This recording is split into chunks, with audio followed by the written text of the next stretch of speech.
just kind of quickly reiterate. Um, we're not doing any like real spaceship travel. You're not like moving off Terra and going into space and stuff like that. It is still very high fantasy, so things are kind of modified. Um, so the space between what are kind of the planets in essence in this world is the astral sea, and the planets again in essence are the shattered uh, like remains of the outer planes that were sundered after the gods were killed. Um, Gotcha. so uh, there's not specific like planets like the one that you mentioned, Celestis Prime. Yeah, because I Um, was like giving it like the certain like shard of Mount Celeste name. That's kind of what I did. yeah, But no, I feel that. I feel that. Um, um, yeah. So you guys are on this shattered part of the plane of Mount Celestia. Um, still, I mean, the planes are in themselves like borderline endless. So when they shattered, they did become like planet-sized uh like areas that people live and colonized and all that. Um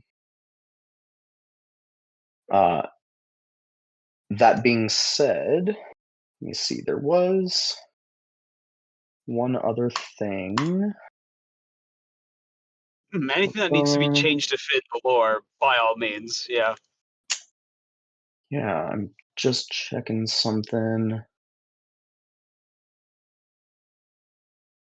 Because I did remember it's not the Emperor, it's the Eternal Sovereign, so everything is Eternal Sovereign related. Yeah, absolutely. Um,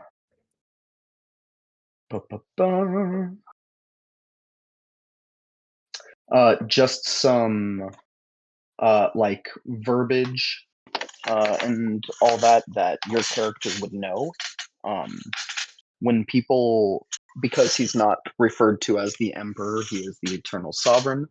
Um, they don't call him like the God Emperor when they're like praying to him or worshiping. They call him the God King. Okay, he's Um, God so King. that's God King. Yep. Um, an important part of jargon, as well as the uh, Astra Telepathica Yeah, outpost. just Yeah, and okay. there is like a league. Um, Yeah, of course, not knowing what your version of that league right. is. Um, this outpost is like a in essence a orbital defense platform, basically. But in Heard. this setting, it's kind of transferred into like a planar defense platform that sits on the border of the astral sea, where things would enter, um, like basically out of this space travel into uh, like the high atmosphere of the plane, and where a lot of this like like astral choir type stuff is uh, Mhm. completed. Um, boom, boom, boom. Yeah, that was all I really needed to go over in your backstory. Um, da, da, da. John So they Doe, we have a lot to talk about. No, we don't. Yeah, we have a lot to Uh, talk about. uh, what were you saying, Hunter? so they don't have an outpost, or there is like an orbital platform that they're on. Yes, so there is an orbital platform that they're on. Um, Okay. And that's where you're currently stationed. All right, sick. And what's the order's name? Yes, let me pull that up. So many documents. Such a big world.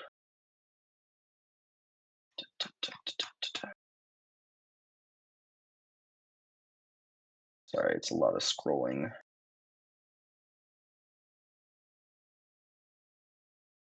Station aboard the Democracy Space Station, the DSS. For the Nintendo? Helldivers to Hellpods. I repeat, Helldivers to Hellpods. You drop it in. Oh, always.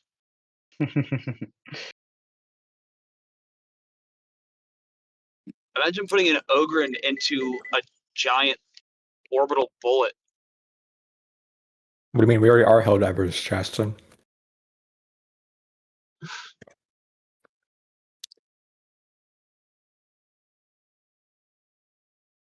Jesus Christ, can these people learn how to fucking drive?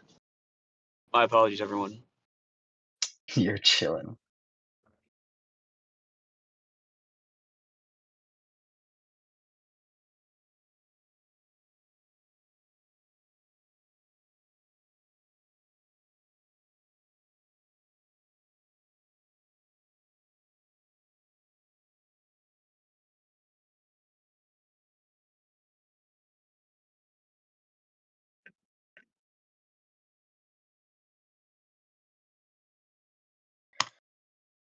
Their order.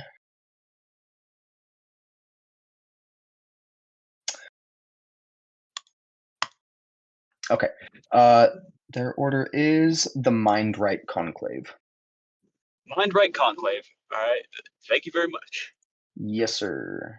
Let me just put that into messages real quick. Much appreciated.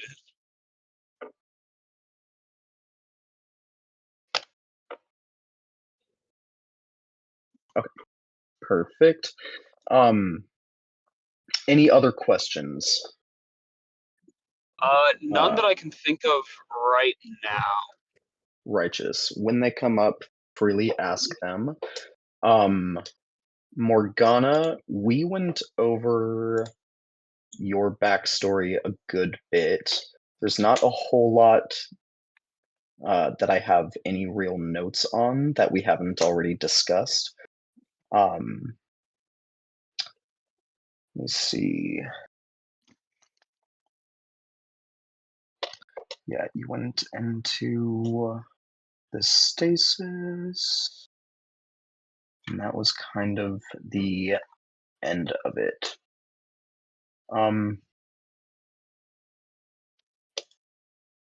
Yeah, no alterations, no notes.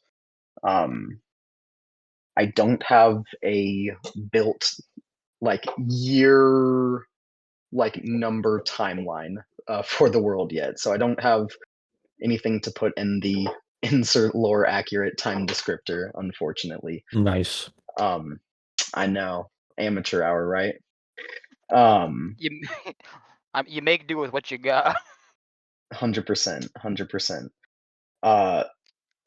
And other than that, I don't think there was really anything that I had notes on. That's the only thing that I will be kind of inserting in your backstory. Once I let me give make you, it. Yeah, let me give you permission to edit that doc as well, so it's a little bit easier. Righteous.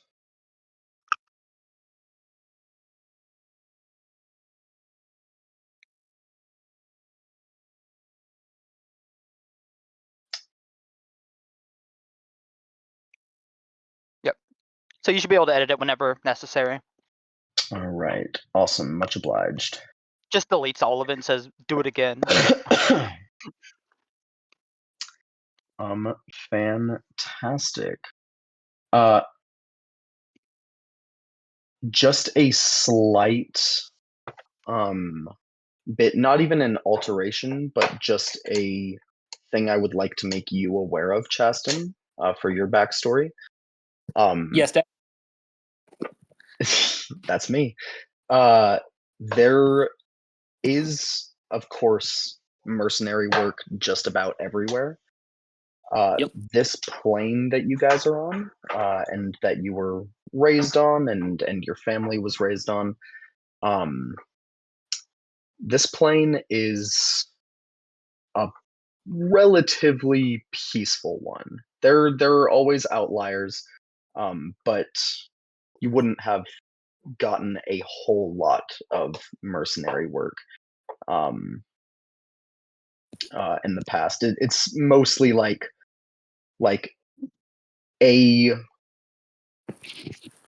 predator animal just gets a little bigger than the rest of them and starts eating people in the countryside that you've been tasked with a few other mercenaries to go take care of more than it ever has been people.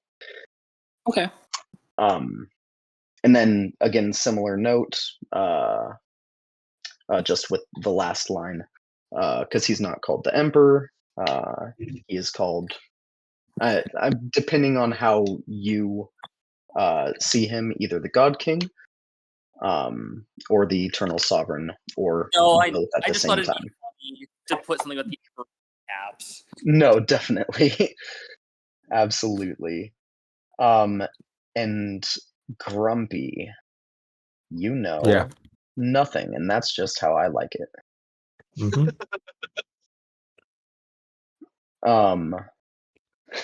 Let's see, boom, boom, boom. I think those were all the real notes that I wanted to go through before we actually start into a prologue. Does anyone have any questions?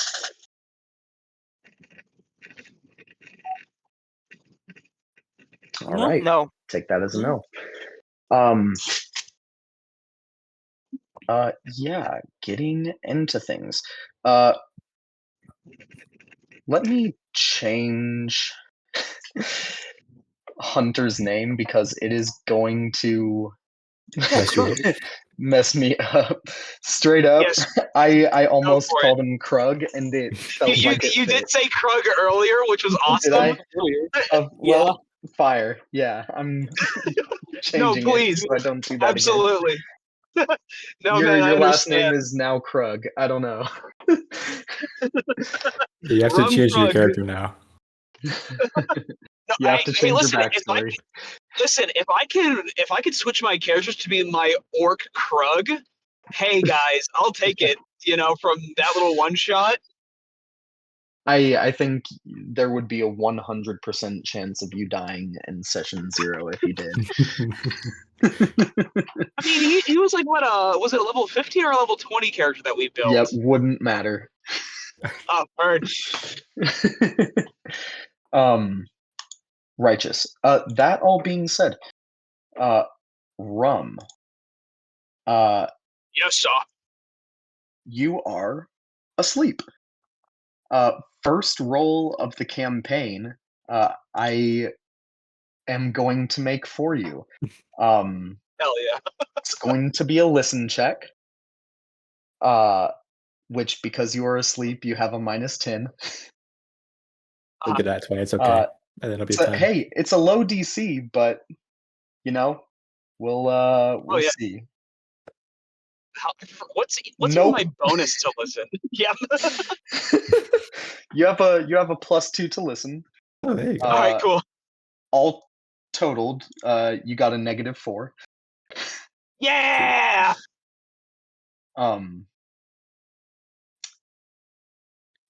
Yeah.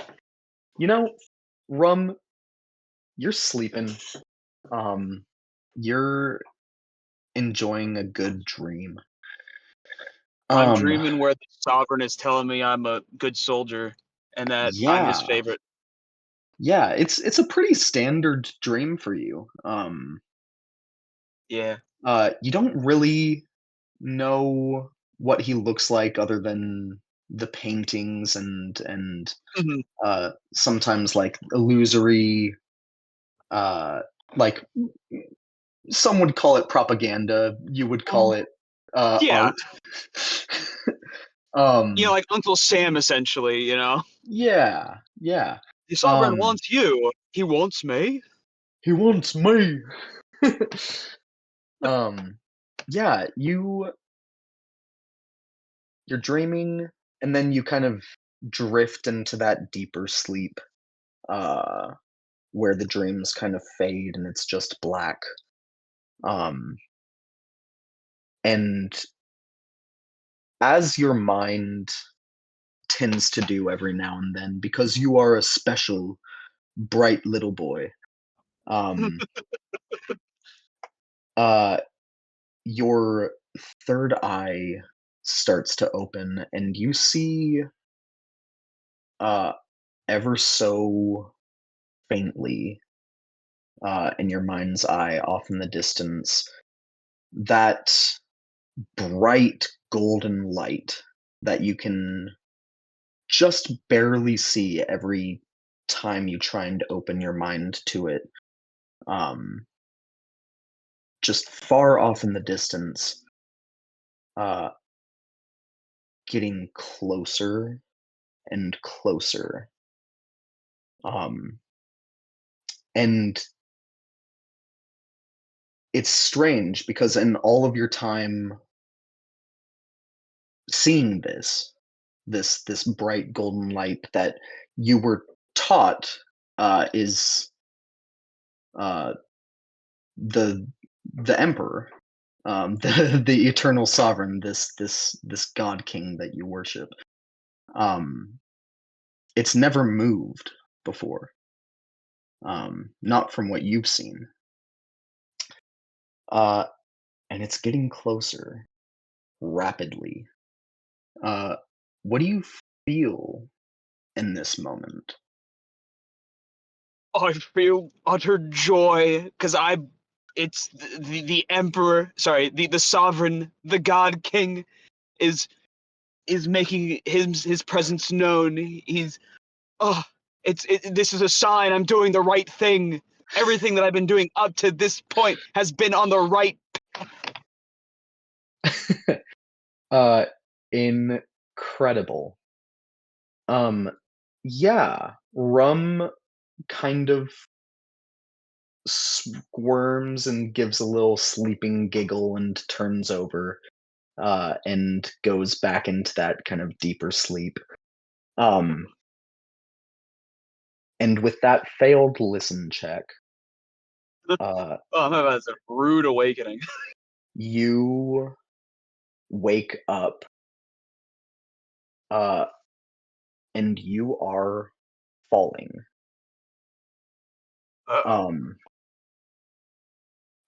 It is a violent shock that wakes you up.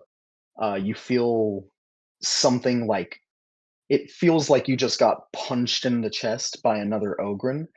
You don't take any actual damage, but you wake up and you're trying to get your surroundings, and all you see is metal, and like a bunk flies by your head, and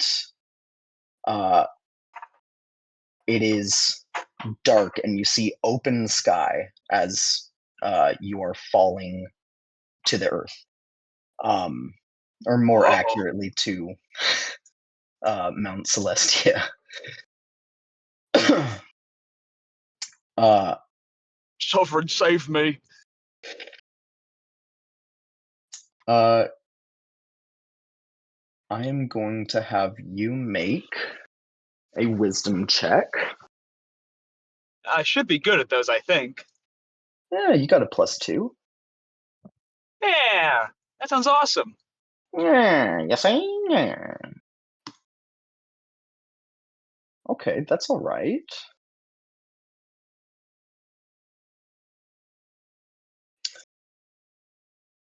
All right.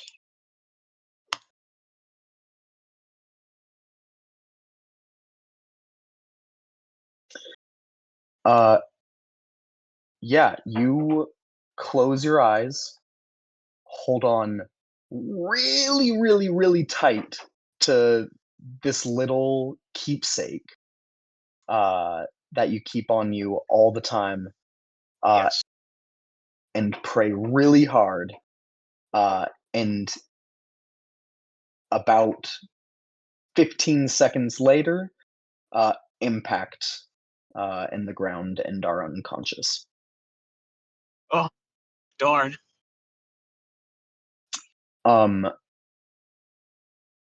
Hilda. Hey. It is the middle of the night. It's not the middle. It's probably around 11 p.m. Okay. Do you think you're up, or do you think you've kind of gone to bed at this point? I think I'd be in the process of getting ready for bed, like just about. Word. Like a night one, like. Yeah, absolutely. What does that process kind of look like? You're heading about your business, getting ready for bed, maybe got some tea. Yeah, I have my tea, my my mercenary leathers, along with the sword, are propped up on one side of the room. Mhm. I feel like she's not the type to wear like a nightgown, so it's more like a peasant shirt and pants. Mm. And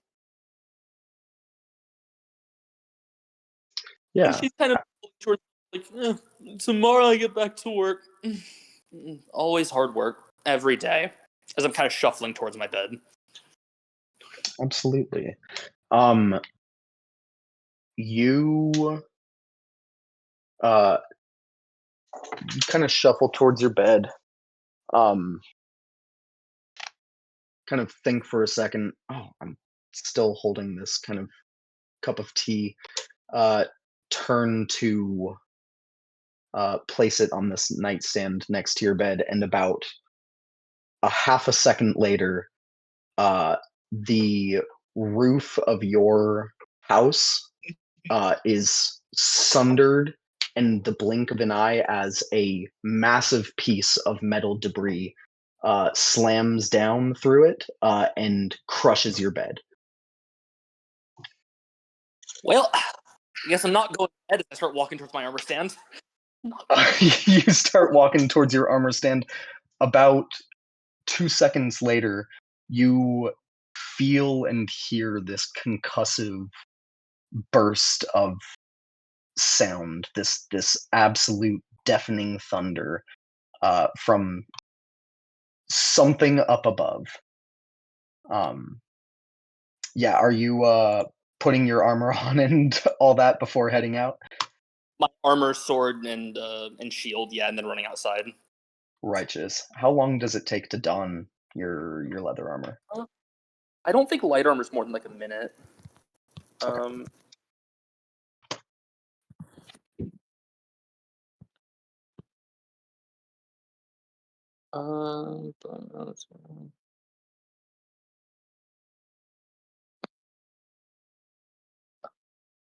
Don't see how long it takes. If you want to don it hastily, it takes 5 rounds. Okay. So there you go. Word. Yeah, that's not So- terrible. About 30 seconds. 50 seconds. Yeah, you throw your armor on real quick, head outside. You see, you don't live super near the city center. You live in a kind of a smaller district that's still within the walls, Yeah. but kind of in a more like mercantile area. You have the forge that's kind of connected to your house, just a small little forge. And heading outside, you see people are coming out of their houses, investigating around the same time as you. A lot of people look to be kind of shaking off the sleep, rubbing the sleep out of their eyes, and trying to figure out what's going on. Looking up into the sky, you see, as far as your house is concerned, it got hit by one of the much smaller portions of debris. You see large, probably like semi-truck sized pieces of metal, and what were this like orbiting planar defense system, falling from the sky and impacting into different portions of the city.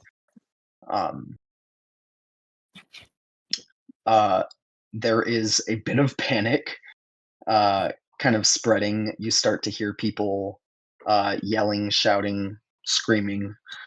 You hear even some start to weep as they realize that the house next door, or someone they have known for their entire lives, is crushed by a piece of debris and probably dead. Where do you go? What do you do? Well, I have work to do. Gonna have to rush to the nearest station, I guess. Gonna need every man they can get. Gotcha. Yeah, nearest like guard station. Yeah, gotta go check in. Gotcha. Yeah, you run over. Already, there are probably 25 guardsmen getting assembled outside this kind of centralized guard post in this district, headed up by Goswin, who is getting them into line and shouting orders at a few other people who he's shouting at. You hear him yelling, "I don't care if you have to go wake them up. They're probably already awake. Just go find them." As he sends people running off into the city.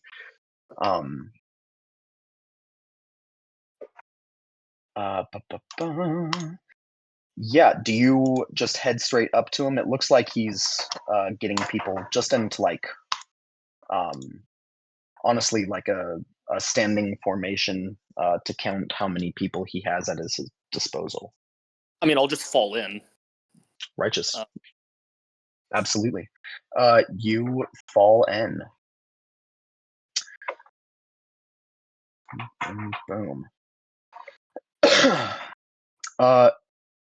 John. Yeah. You know, you've been kind of in and out of consciousness. Nothing has felt real. You don't know where you are, what's going on. You don't really seem to know a lot. You're not sure if you're honestly dead, and trying to think back to the last thing you remember, you can't recall anything. It would make sense if you were dead. That sounds like being dead if you don't know anything. You feel like, yeah, you feel like this is what death might feel like, but you don't know why you would be this conscious for it. It's a strange kind of liminal space that your mind is in as you're coming out of this coma. You see something in your mind's eye, and this like strange liminal space, this stupor that you're in. You see a bright golden light that bears absolutely no meaning to you. And it is getting closer rapidly, and it feels menacing. Oh. Is this hell? Am I going to hell? I'll try and like get away from it instinctively with my mind. Maybe I can move. I don't know. Yeah. I think moving away from this harsh light. Roll a will save. Okay. Am I using Road Anvil or what? you can use whatever you wish. If you have physical dice you want to roll, you can do that as Ooh, well. I'll roll physical dice. That sounds fun. Yeah. Will save. All right. That will be an 11. 11. Is this a spell? This is not a spell. Okay, No. then it's an 11. Yeah. It. You get this sense. Am I in hell? Is that where I'm going? The golden light as you try and get away, feels almost like it's got its own gravitational force to it. You're with whatever body you feel like you have in this space, you're scrambling away and getting closer and closer and closer to this thing, and it is burning you.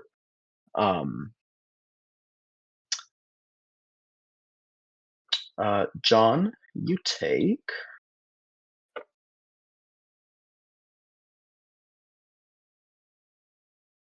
6 points of radiant damage. That's an owie. That is an owie. And your eyes shoot open.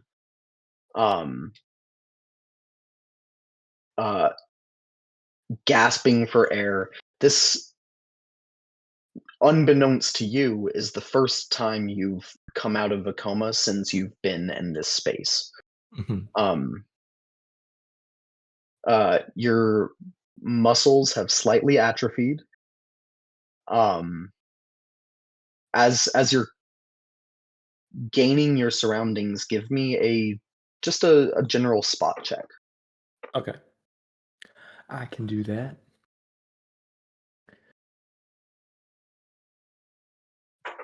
Oh, that's a 19. 19. That's pretty fire. Yeah. Gaining your surroundings quickly. Your eyes kind of shoot around this room. All very like white, like kind of disinfected, clean room. Really, you're in this very very plain white room. You have a couple like glowing stones just placed on you, a couple on your chest, and one in the center of your forehead. That kind of, as you're trying to sit up, falls off your face. And you catch it and you see the rune on it starts to like blink. Looking around this room, you're not seeing much else. What are you kind of looking for in this area? What does your character think as he wakes up from this being the only thing that he's known so far? Maybe other people. That's probably a good first thing. Other Look people. around, see if there's any other. Yeah, looking around. Plain white room, fully like solid opaque walls.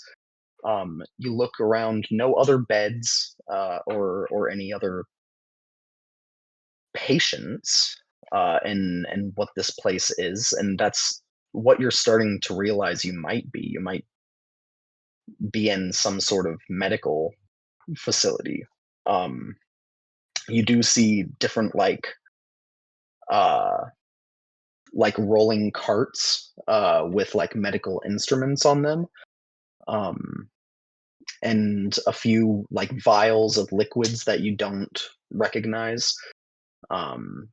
You see like a couple sharp knives and a couple sharp saws, just in like the lower sections of this medical cart. You don't know what those were really for. I immediately check my body, see if there's like anything wrong there. Yeah, checking up and down your body, you see, um,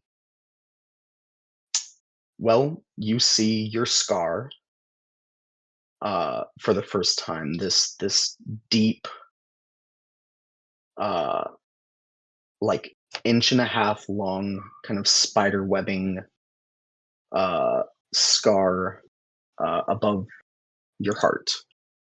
Um, Other than that, you're not seeing any like you're not missing any limbs. You're not missing any Oh, okay, fingers, and good. you don't feel any like wounds that are healing. Yeah, you feel fine physically.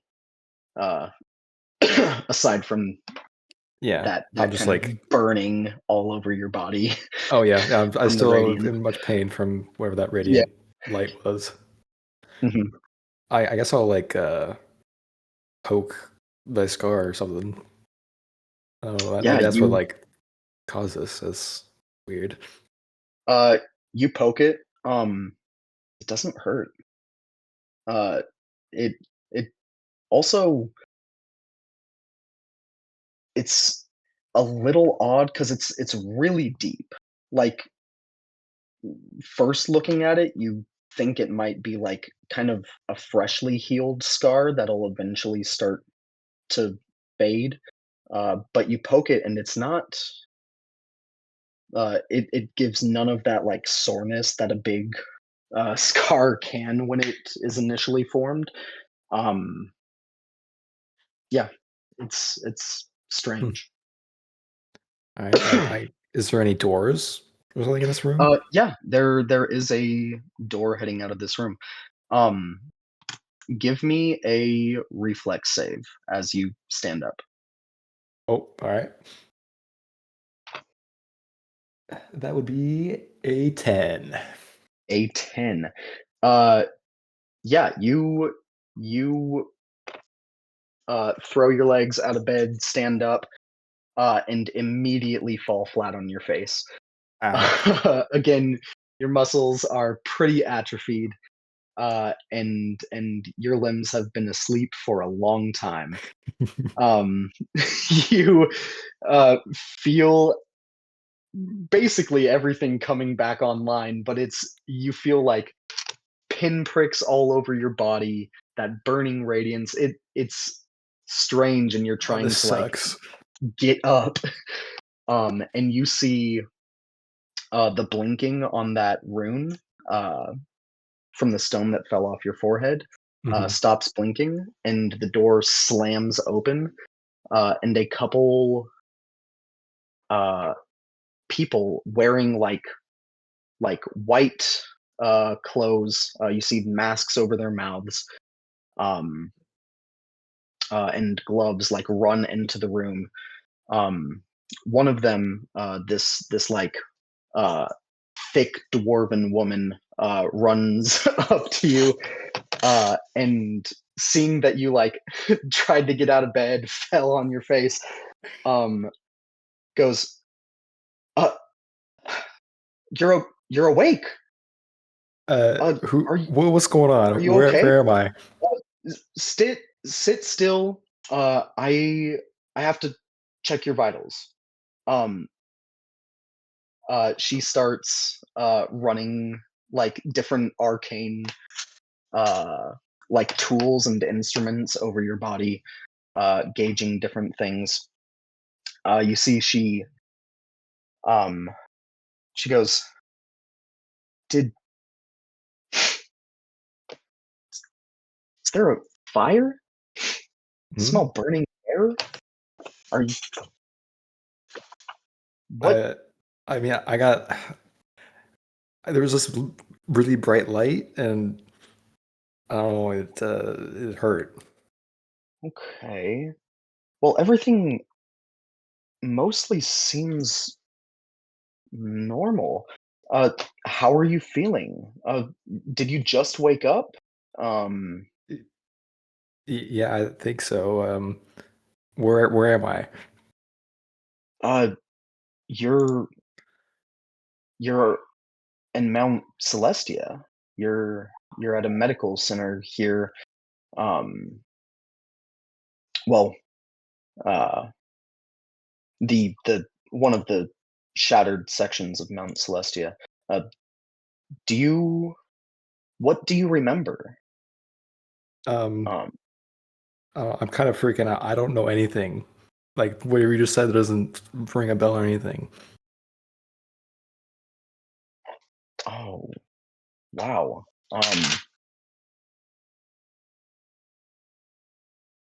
Is there something Nothing. wrong? I mean, yeah, Do you know what a happened to me? little bit. Why am I here? I don't know what happened to you, but you don't recognize me? No. Should I? Um, you see the kind of orderly behind this dwarven woman, puts a hand on her shoulder and goes, this isn't a great time, to be discussing any of that. We need to do some tests, see. What We kind of need to get a tests? psychologist in here. We can't reintroduce too much to him all at once. Um, uh, she goes, okay, yeah, absolutely. At this moment, you hear this massive thunderclap, uh, just from somewhere above. You all three kind of look up into the corner of the room, hearing this like deafening, echoing thunder. They kind of look at each other and go, "What was that?" You see, blink of an eye later, a massive piece of metal debris smashes through the stone wall, crushes both of these orderlies in front Oh of you. fuck. I'm just in Seeing shock. out into the night sky, you see raining, flaming pieces of metal. Beyond that, a beautiful sky full of stars. Um, and through this now hole in this wall, you see you're on the top floor of a multi-tiered building, and near the center of a very, very large city. You see huge stone towers kind of rising all around, uh, large, like beautiful pieces of architecture. You see huge statues, of different warriors in armor, and at the center of the city, um, the largest statue of all, is uh, this massive statue of a man made. You don't know if it's solid gold, Mhm. or if it's plated in gold. Either way, it's gaudy as hell. Um, and it is of this man wearing pretty heavy armor, but with his head and face exposed, long hair, um, uh, and a triumphant look, gazing down over the city with pride. Um, Take a second to take in the sky and the city, and think yeah. like that must be pretty important. And then remember that there's raining metal, and I'm gonna try and stand again. Yeah. Give me another reflex save. Okay. That is a 16. 16, much better. Yeah, you kind of shakily get to your feet, um, look around and see uh like a pretty tall uh pole that was a piece of like arcane instrumentation that was like raised above your bed. And since the debris hit, just kind of clattered to the ground. loose from the structure that it was a part of. Mhm. You kind of pick it up and use it as like a A walking crutch. stick, basically. Yeah, a Oh, walking stick, crutch. yeah. Um, and yeah, where are you going? I mean, have to kind of crawl over this large piece of debris that's kind of half on this floor of the building that you're in and like half sticking through it into the lower floors. Mhm. Um, there's still that door and there's this hole in the wall uh, out of which you can see about 10 feet below. Uh, there's the roof of another building that's like a 5-foot jump away. I don't trust my legs enough for that, so I think I'm gonna try and see what's out that doorway. Curious, Super fair. what might be that way? Yeah, you crawl over the debris um, and head out that doorway. There are orderlies running back and forth into different like patients' rooms. You see way down this like long hallway where there are like different staircases and people are kind of running up to check on the different people in this ward.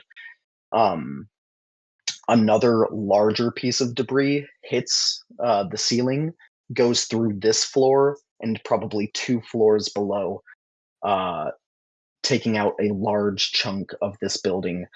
Um,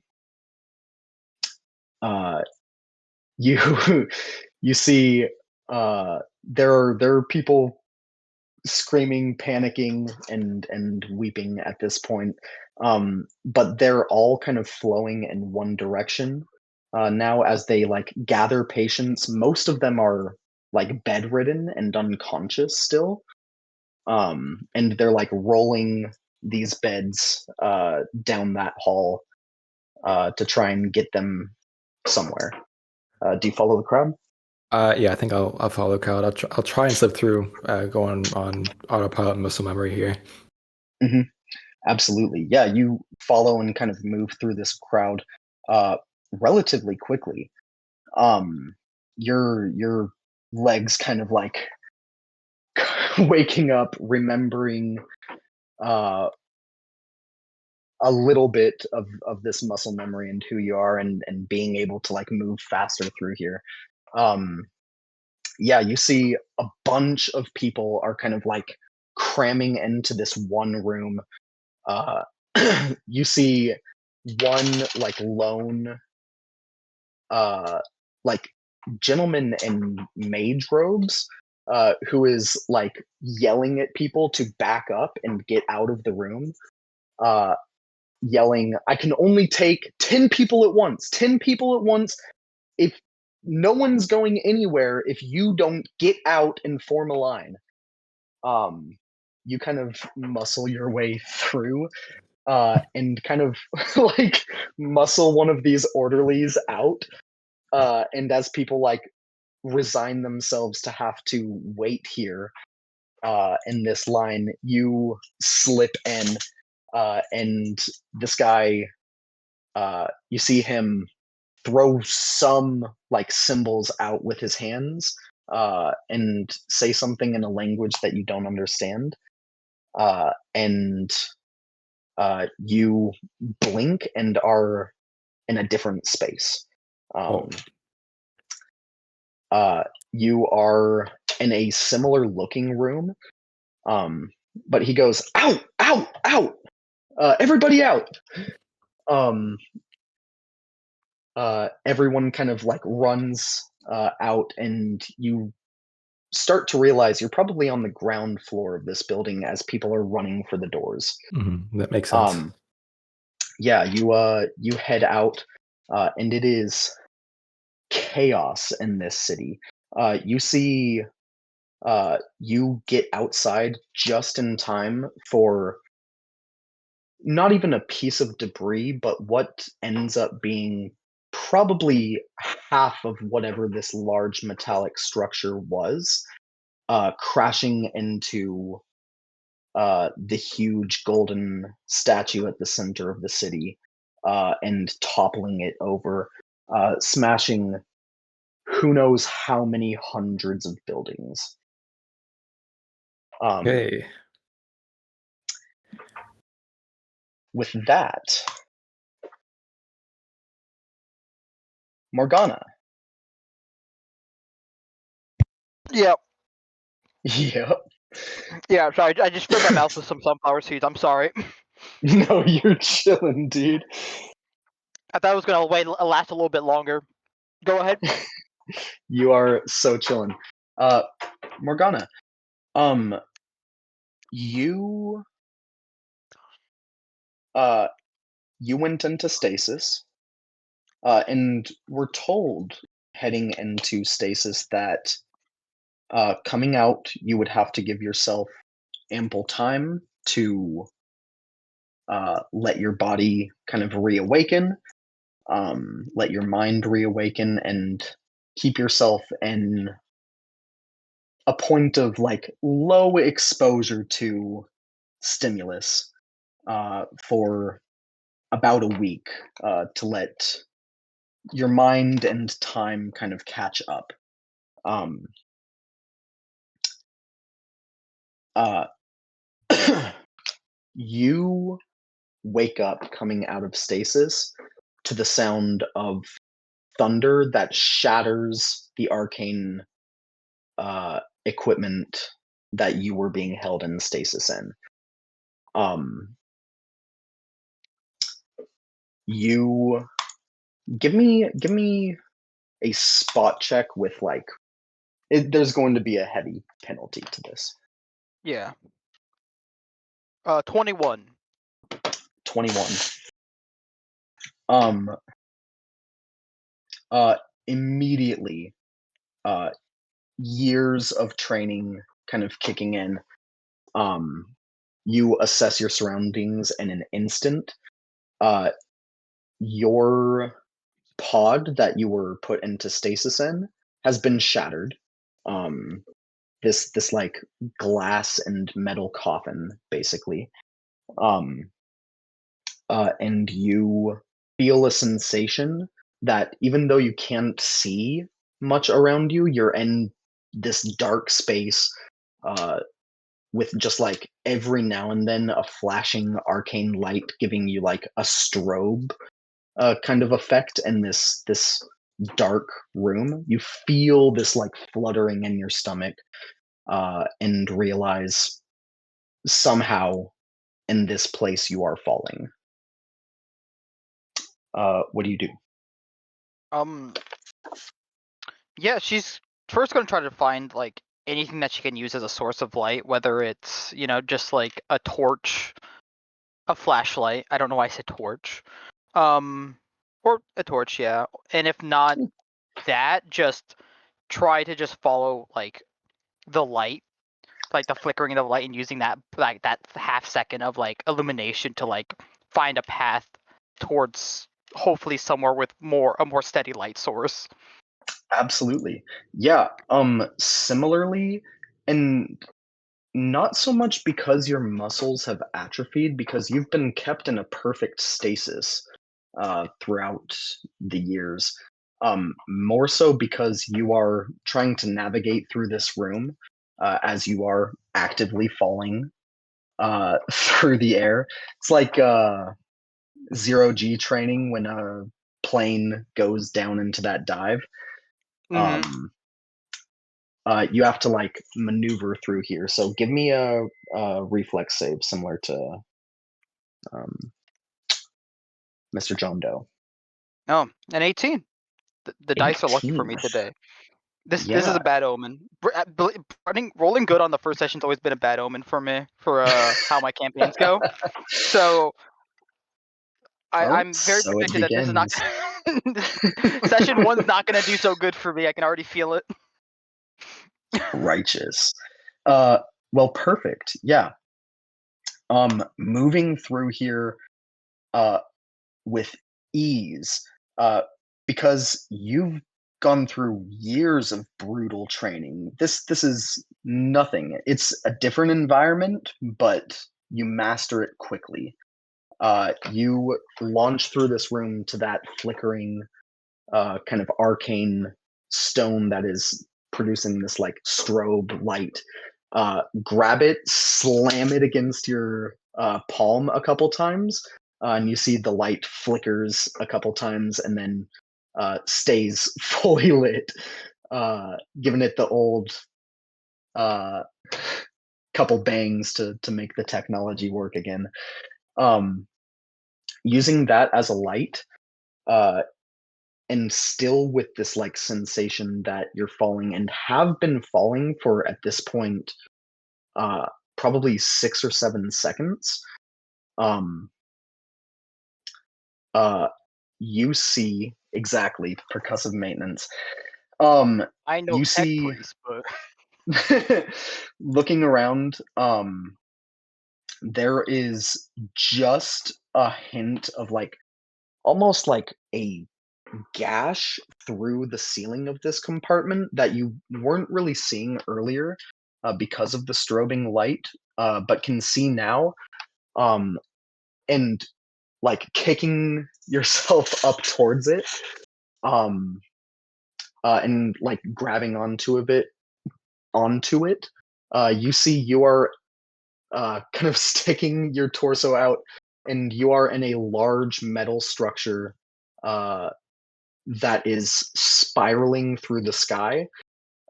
Beautiful sky full of stars above, and a large city below, with some large golden statue at the center of it that this like metallic structure that you are inside is heading straight towards. What would you like to do? yeah, Morgana's her first thought's like, this isn't good. This is very bad. This is not a situation I want to be in. So she's gonna go like push herself back into the actual like structure she's in, and she's gonna try to like find out if there's like a control room that she can go to see if she can like, cause I'm sure she doesn't know exactly what she's in, but she's gonna try to see if there's like a main area that it's like, assuming this is a ship or something of that nature, she'll want to go to like the control room to see if she can figure a way to get it back on, not crashing Yeah, into a city. definitely. You head back inside.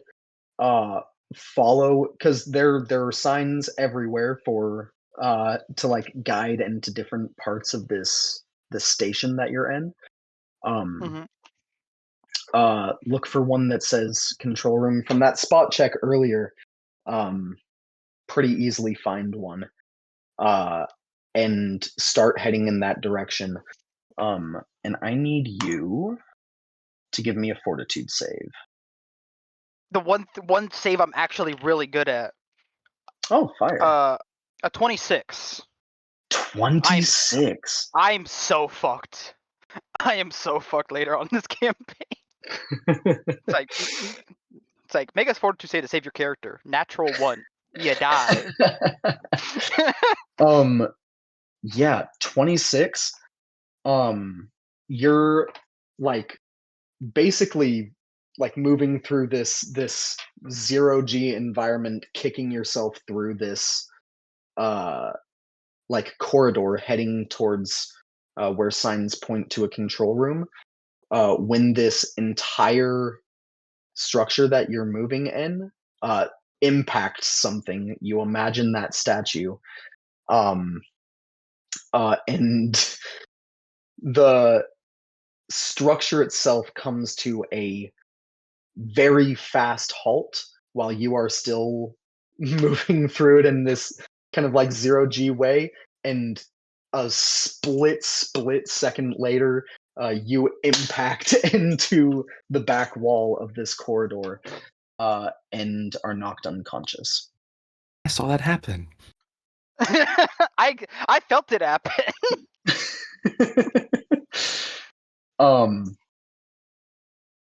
Incredible. We're gonna head back to Hilda. Hilda, people have assembled, guards have assembled. At this point, You see the largest portion of this planar defense platform has come into the sky and is rapidly falling. You see its trajectory; it's heading for this massive statue of the Eternal Sovereign. The prize, like the crown jewel of this city. Um, you see just a few seconds later as people are still lining up and getting into formation. I mean, everyone's distracted and looking at this horrifying sight as this inevitable, massive falling object slams into the depiction of the God King. Um,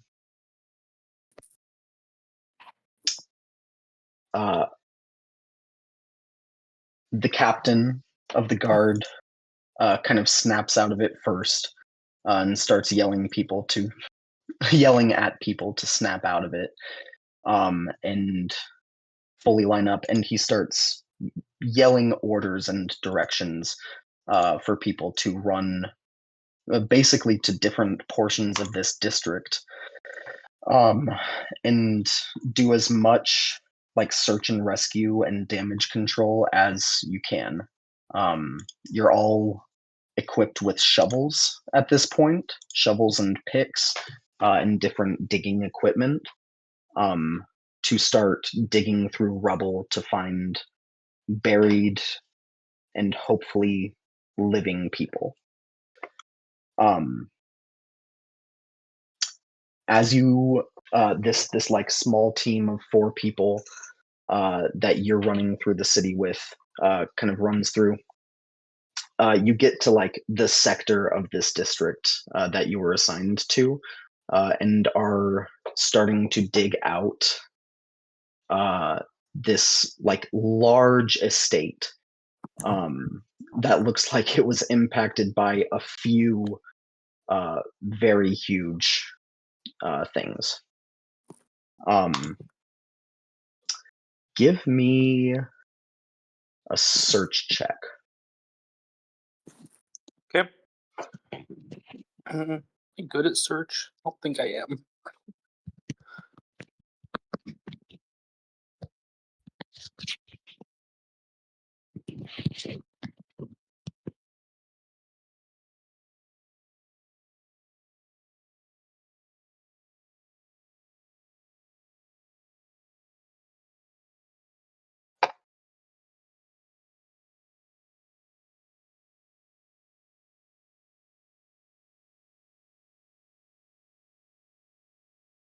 Oh. 11. Oh, gotcha. If you have to be mute right now, that's totally okay. I can come back to you. Or if you just want to type, that's fine too. Just let me know.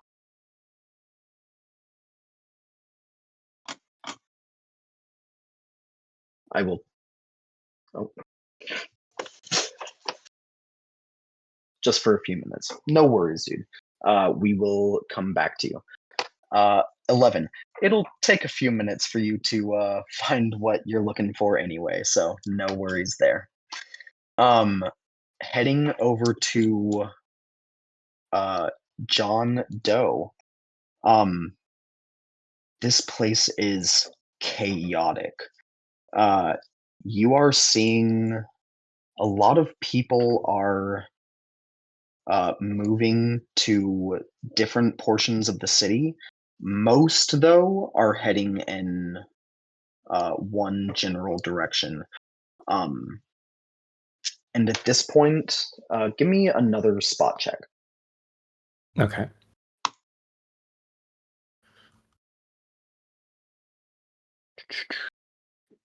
Come on, big money. That's a 16. 16. You after seeing this like massive structure impact this colossal statue in the center of the city, watching these people run around. You look back up at the sky and see a strange sight. Now, you don't know a lot, you don't remember a whole lot, but from what you remember, ships, like sailing ships, don't fly. And there's a moment where you have to kind of like am I seeing things? Am I am I rub my still eyes. dreaming? Like what am I looking at right now? And you see like a massive uh sailing ship um flying through the sky. Um has to easily be like 400 feet long. It is it it it's on a scale that doesn't compute with your brain. Um, like you imagine a ship, and for some reason you see it as just a much smaller object than this titanic like floating airship. And you see uh completely dwarfing it behind it a it's hard to even like put into words in your mind a, a structure, really, a what looks like, maybe if the best word for it would be an ark, like a big massive Noah's Ark type structure flying through the sky, uh easily over like a mile long. You see rising out of it are small, what would be considered small mountains, but made completely of this like light violet growing crystal that seem to like pulse with this light as this arc makes its way closer uh, to this city and starts to just hover menacingly above it. Was that like Um, the source of the debris, or like where is this debris coming from? the debris, it's hard to tell. You didn't see exactly. Give me just a raw intelligence check. Okay.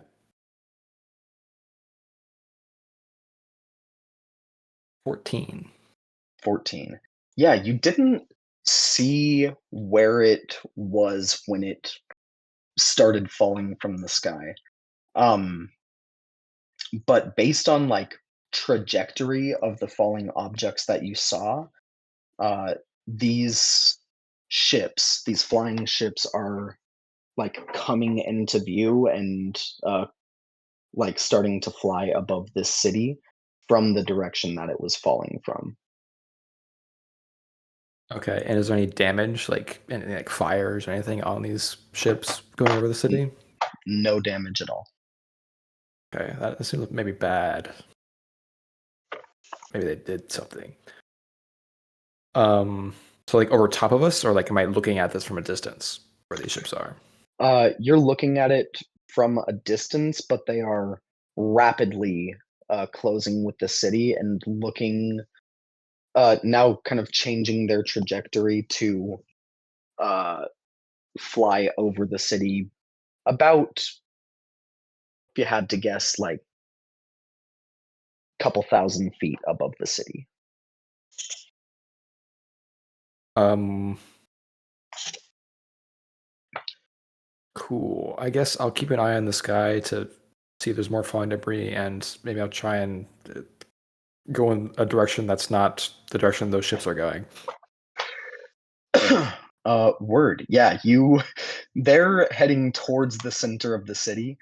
Okay. So you start heading towards the edge. Awesome. Morgana, Yes. you wake up with Oh, a well, that's good. absolutely splitting headache. Um, really quickly check yourself as you've been trained to do. When knocked unconscious for broken bones, you start pressing around in your abdomen, trying to feel for internal damage or internal bleeding.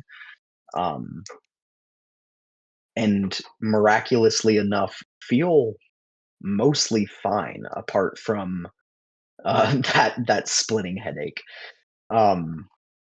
You are no longer in this corridor that you were kind of uh, falling through, and are now in a very, very cramped and crushed space. You are getting pretty claustrophobic because you don't have a lot of like room to move around, and realize you are buried in rubble. Um, do you try and move to get out? Or She you will yeah. first. She'll survey how the rubble feels. If she tries to move, it won't shift a lot, or if she does move, it might Mm, collapse even more, adding more weight on top of her. gotcha. Yeah, absolutely. Give me a um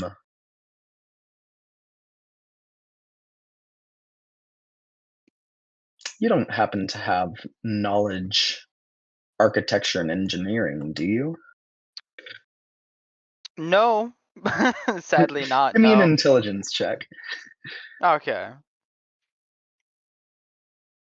It's a 15. 15. Yeah, you start pressing around different like pieces of this rubble and debris that you're kind of buried in. You start to move a bit of a bigger piece, just kind of testing it, and feel the kind of mountain of rubble that you're in uh like shift. You hear some grinding and a couple things fall with like a muffled sound. You're not sure how far away, and it feels pretty unstable.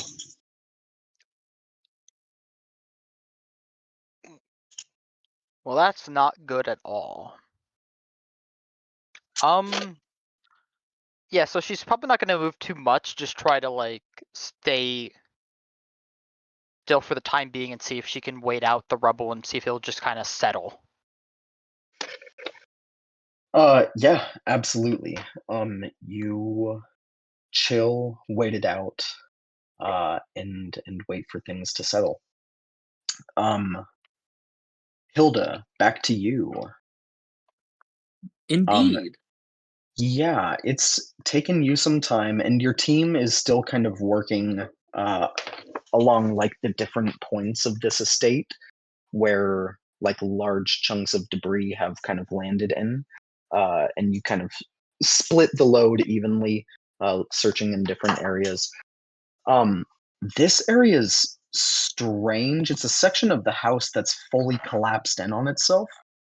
But you're not seeing like the large hunks of metal kind of sticking out.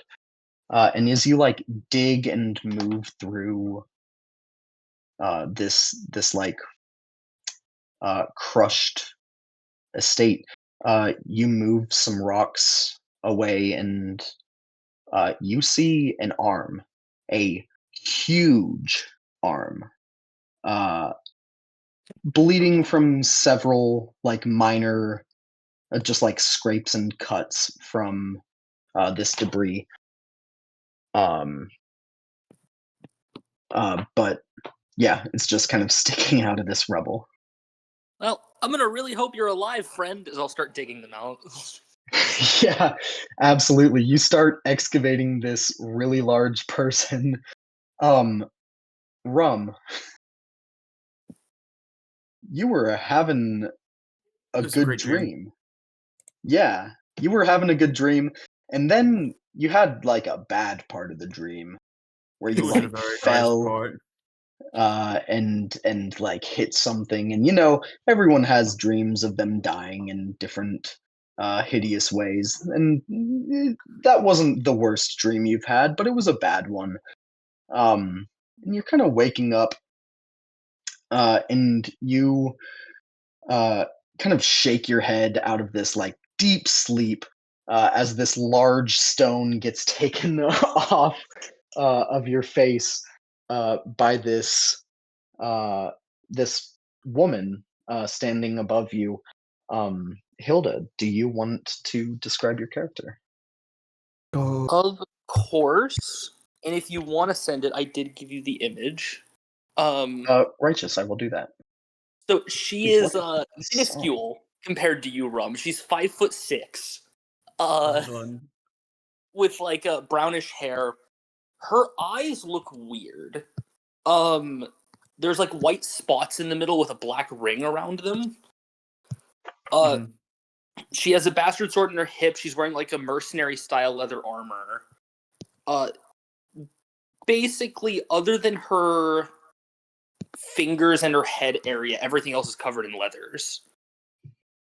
And she's kind of like snapping her fingers in your face, like, "Hey, you okay?" Rum, would you describe what you look like? Yes, and right before I do that, I have a question. Does the Mind Right Conclave have like specific colors like that their people wear?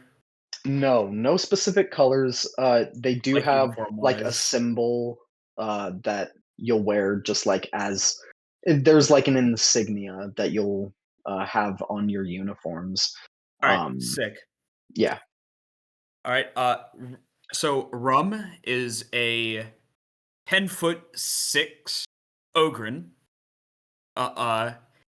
He has brown hair, gray eyes, short brown hair, almost kind of like a those like drill sergeant like buzz cut type of deal, where he's still got like a little bit of length on top, but it's pretty much shaved on all the sides. He's got a little bit of that up there. His brow kind of comes forward, kind of that Neanderthal brow. Things that you would think of a typical Ogren to have. He is dressed in what, his pajamas and everyday clothes, which is a red jumpsuit with the insignia of the Mind Right Conclave, along with some pretty sturdy boots, because Rum often would, wear through any normal boots that would be given to him.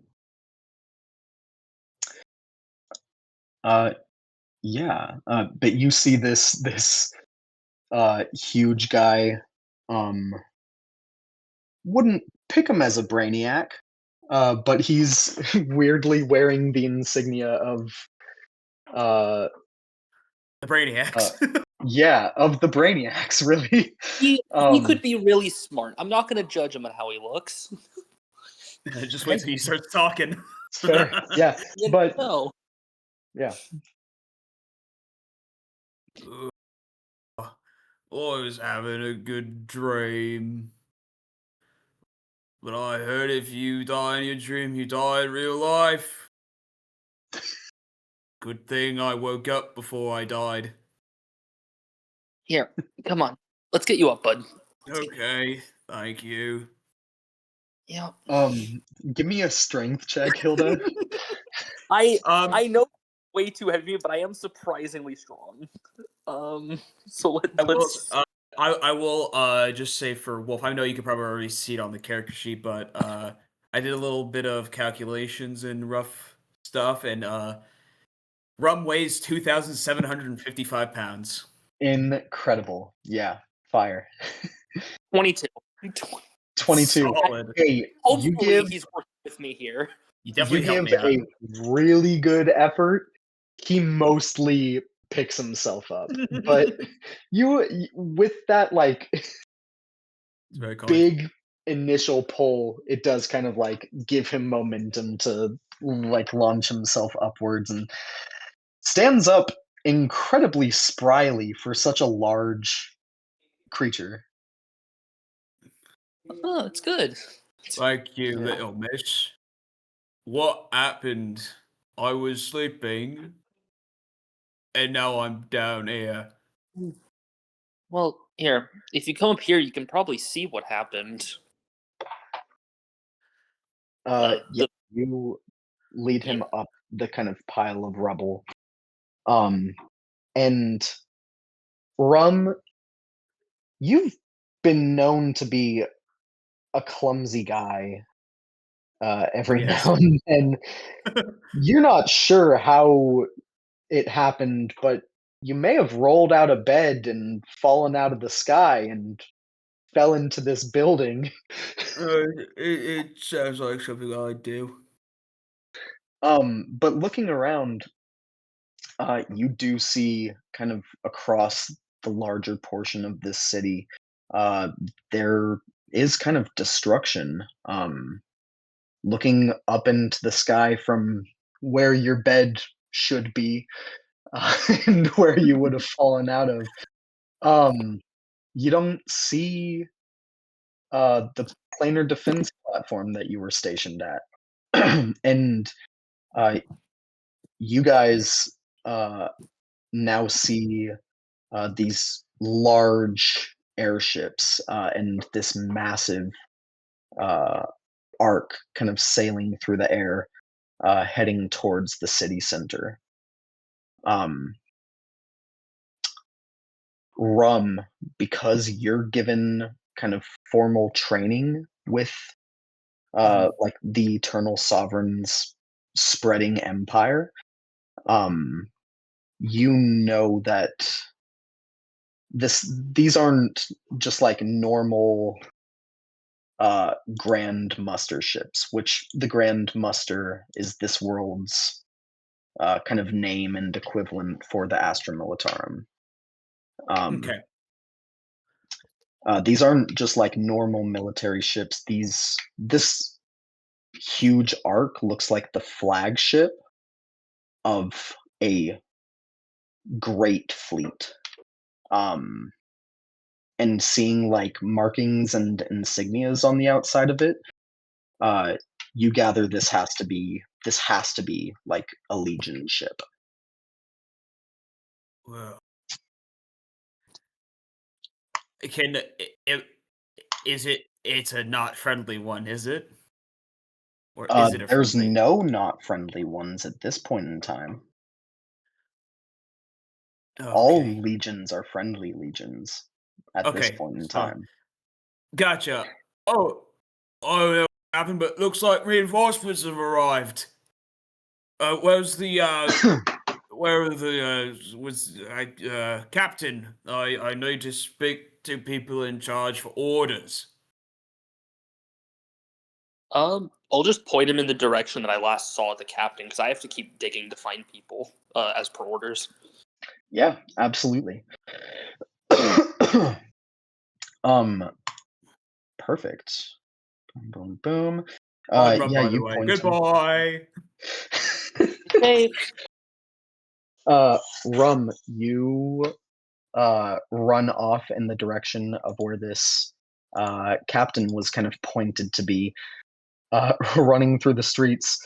Doom, doom, doom. Yeah, The fucking earthquake.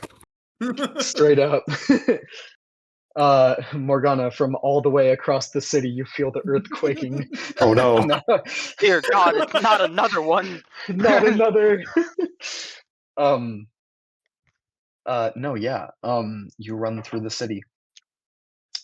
We're going to progress through time a bit. Over the next couple hours, Rum, you do find this guard station after having to ask a lot of people who are mostly looking like shell shocked and scared of you in the moment, even though you wear like this insignia of like of a direct portion of the empire's like Military, yeah. military. Yeah. Uh, you have to ask around a good bit, but people eventually guide you to this captain. And he seems incredibly relieved to have someone of your size able to help and wanting directions. And he immediately puts you to work, also excavating. Hell Sends yeah. you actually back to where you were dug out of to help that squad. Amazing. You know, honestly, thought that was exactly what was You'll gonna be happen. forced together. One way or not another. Righteous. John, you move through the city with as much haste as you can muster, moving away from the city center. And over the course of a couple hours, you see small, like very fast moving, like mini airships and different vehicles that also shouldn't fly, like chariots, kind of flying through the sky, being pulled, some by actual Pegasus, and some by like mechanical arcane engine, um, flying down with massive, heavily armored figures wearing cobalt blue armor, um, flying above the city. You see with their voices like arcanely amplified, they are yelling over the city for everybody to gather in the city center. Okay. What's the reaction of like the crowd? Is they like the relieved? Are they frightened of these people? They seem incredibly relieved. You see people starting to like celebrate and weep with joy. You hear a lot of people talking about angels coming to save them from this disaster that happened to this city. These are angels? These look really weird angels. Yeah, are you're asking somebody? Are those all right, is that a figure of speech or is that like an actual angel? As they point to the cobalt soldier, do they have guns? They don't have guns. Okay. They are heavily armored and have like large weapons at their sides. Um, at this point, no weapons are being drawn.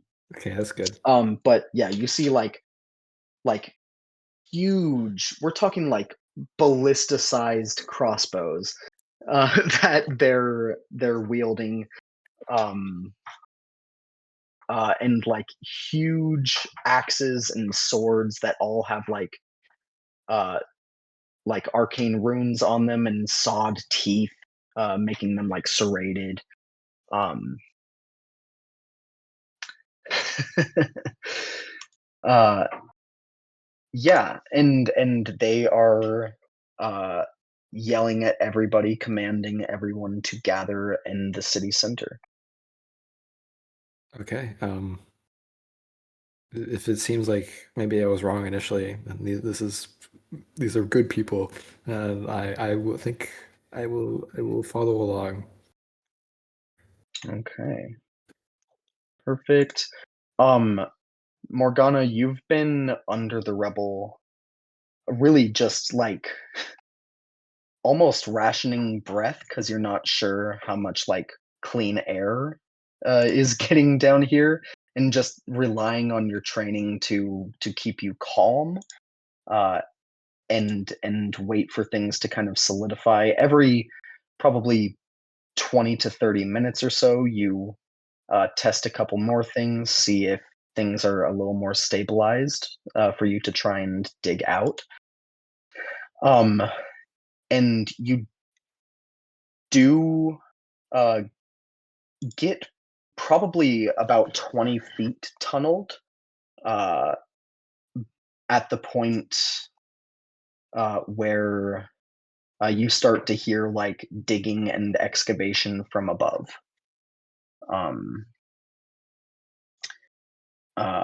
Hear people like yelling at each other to be careful and that there are probably survivors. Boom, boom, boom. Yes,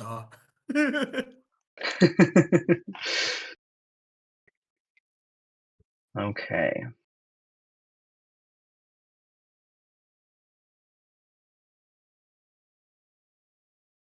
Yes, sir. All right. yes, Um, SAR. Yeah, it's probably Arr. 20 to 30 more minutes before they fully get down to you. But you do see as people start to break through and you see light from the night sky again. You see large, large ships floating in the air above this portion of the city that you're in, just kind of hovering there. You see at this point a couple like really civilian-looking citizens with concerned looks on their faces. One of them still wearing like like basically pajamas, Hey, I know the feeling. and covered in dust and sweat and debris. You see this guy looks down. We found one. We got one. And shouts for a couple people to help, and they help you out of the rubble. You see a couple more people, even though you kind of already checked over yourself and feel like you're fine, no internal bleeding or maybe a concussion. Probably a With the concussion. headache, that's still Yeah. there. A few people kind of check you out. They have some like medically trained people running around the city as well, helping these excavation teams. They check you out quickly and move on. And you Awesome. see these like flying chariots and arcane engines with these huge armored warriors wearing this cobalt blue armor, with their voices again arcanely amplified, yelling at everyone to move to the city center, where you see it seems like you are, as you see a large crowd of thousands of people gathering around the rubble of this titanic golden statue. Oh, well, that's convenient. Yeah. Weirdly, kind of getting an eye at your surroundings, you weren't able to like really comprehend it while you were falling and just saw it for an instant. But now that you're kind of looking around, you see the like shattered off head of this golden statue lying in the center of this area with a huge crowd around it. You see people like down on their knees, eyes closed fervently in prayer around this. You recognize the face and know it to be the Eternal Sovereigns. So you know, like those moments like in Warhammer when like a space marine that before the Dark Age, like before 40k happens, like comes back and just sees people worshiping the Emperor. Like her face is just like confused and disgusted at the same time. She's like, "What the fuck?" Like, Uh-huh. what the? She's like, what? She's like, what? Why are people worshiping the sovereign? What have I missed? She's very confused as she like gets her footing and like kind of like walks further to like get a better look and hope that she's not wrong. She's wrong and that this isn't the eternal sovereign she's seeing. Yeah, you walk closer, and the closer you get, and the more you kind of scrutinize this statue, um, the more you are positive that it is him. Um, and yeah, it feels disgusting to you. Do you like speak with anyone or ask them why they're worshiping it? Um, she probably would ask what's going on first. She would rather figure out what's happening now than she'll worry about like why people are worshiping her the eternal sovereign Yeah, afterwards. definitely. Um, yeah, running around. You just kind of catch someone who you see like seemed to have been praying before like finishing his prayer and moving over to like make sure he still had his kids with him. Um, and yeah, I mean, walking up to him, you see one of his kids in a very like childlike fashion goes, "Daddy, that lady has horns. Is she from the Bad Plains?" And the father of this kid goes, "I am so sorry. I'm so sorry. There's not a lot of tieflings. Are you a tiefling? There's not a lot of tieflings here. Um, she doesn't get a lot of exposure. Um, I Would my do character have apologize. even We don't talk to people like that." And he kind would of my, like scolds his kid a little bit. would my character know what a tiefling is? Yes, yeah. Okay, sweet. Okay, so she is aware of like the okay. I wasn't sure Yeah, how it was included. It was too you're big. That's good. Perfect. super aware that they exist and how and why they exist. I know. I'm right. Uh, um, Morgana's like, it's fine. Do you know what is going on currently? Um, no. Um, uh, there was a lot of raining uh metal and a lot of destruction around the city, but um our prayers have been answered. The God King, the eternal sovereign, sent his angels to help us. As he said, the Eternal God King, like she kind of covered her mouth to hide the grimace that she just had just from hearing it. She's like, Mhm. "Ugh." She's like, I see. Okay.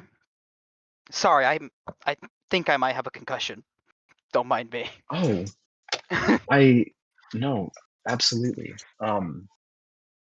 Uh, we have food, we have water, um, back at our place. If what part of the city are you from? Um, I'm sure the angels wouldn't mind if we were away just for a moment to get you some care.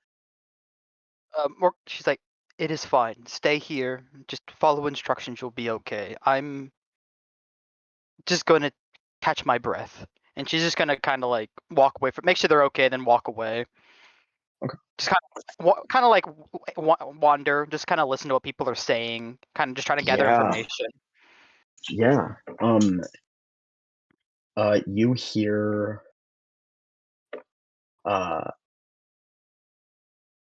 a lot of like prayers asking the God King to protect the members of their family that still haven't been found.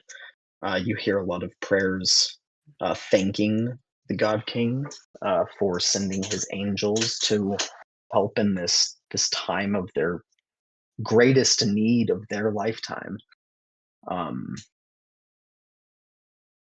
Yeah, it is an incredibly disorienting scene that isn't helped by the concussion that you absolutely have as you're like wandering around these crowds, It really doesn't taking help all this the in, and disgust. it just feels wrong. Like you knew going in and with your training that there would be a rude awakening one way or another when you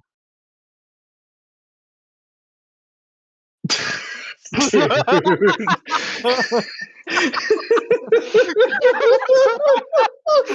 What the heck? What the hell just happened? That was perfect. Caleb Oh, joined for shit. literally 1 second. Wait, what? Did I he don't know decide if he you have wanted your to? soundboard off. or Yeah, whatever. I did. His soundboard is- intro oh my is Oh, I It's have like his soundboard Daddy's muted. Oh, I home. must have missed it. Daddy. Oh my god. Yeah, That was That's so sad that so only funny. that was so sad that only a few of us. Oh, Oh, What a guy. Oh 10 man. out of 10, dude. That was I don't- perfect. What was I even saying, dude? It Oh, doesn't matter. It threw us. Straight up, He threw none him of a it Oh, that threw a matters. wrench. That threw a fucking wrench. One sound marine from the future floats above the city playing that. You were No. saying like I would be aware of like a rude awakening when finally coming out of Yeah, stasis. you knew there was going to be a rude awakening, and that it would take your mind some time to like catch up and wake up, and there would be a lot of disorientation involved with coming out of stasis. This is on another level. This feels like you're in the wrong universe. It feels like time just went sour somehow. With that, and you and the town square, you guys excavate for a bit longer, Hilda and Rum, and get these similar instructions from these legionaries to gather in the city center. Yes, sir. Go into the solvent, sir.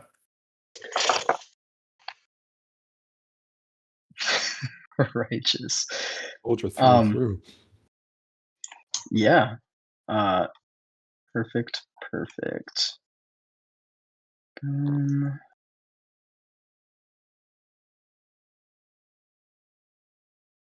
Okay. Perfect. Yeah, you guys head to the city center, and just really the last of you, John Doe. Do you also head to the city center? Yes, I do. Righteous. With all of you gathered, the light in the sky is just starting to come over the horizon as the sunrise comes. As most of the remaining surviving city is gathered here in this massive city center, you guys see this massive golden statue to the eternal sovereign destroyed, desiccated. Just absolutely a shocking and bitter sight. You see one of the what are referred to by many of these civilians as angels, one of these legionaries, steps forward in the city center with his voice amplified incredibly loud, booming over this city. He speaks. People of Mount Celestia, hear these words. We, the warriors of the 13th Legion, are oathed to this moment, honor sworn to this duty. We come bearing the Eternal Sovereign's decree. People shock, kind of covering them are silent. You see these quote unquote angels raise their weapons. A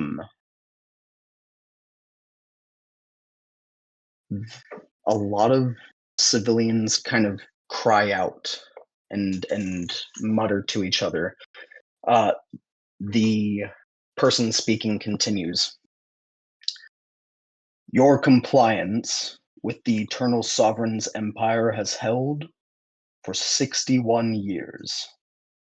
With the greatest regret, the Eternal Sovereign demands that all living souls abandon this city immediately. Moments ago, your planetary leaders, planary leaders, were given the same warning. The city is to be evacuated within 6 days. On the final day, your leaders will be allowed to send one single distress call.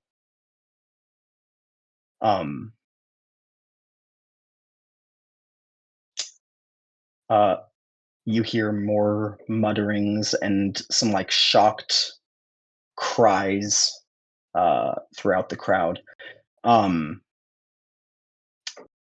You see one of the soldiers, one of these legionaries, fires a glowing white bolt out of his crossbow into the air that explodes above the crowd with a banging clap of thunder, and the crowd falls silent again.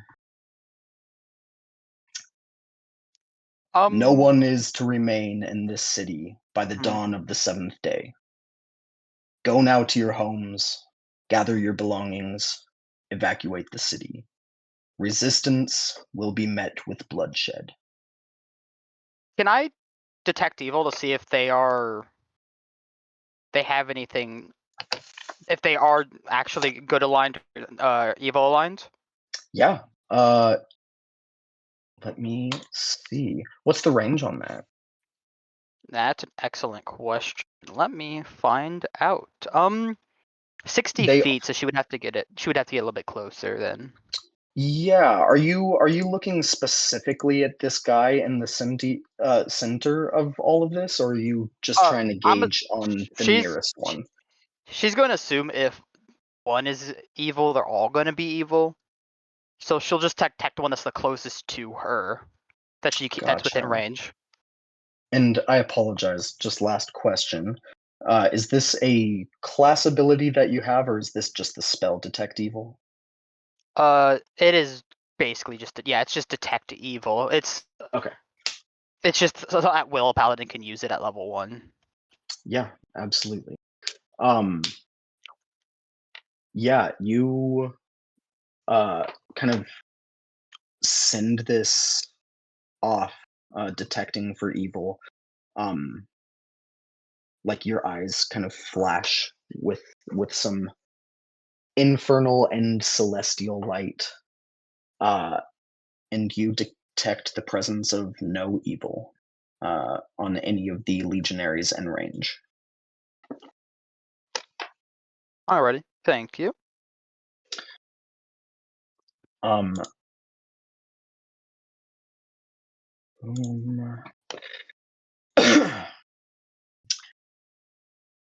We are going to move through time a little bit more.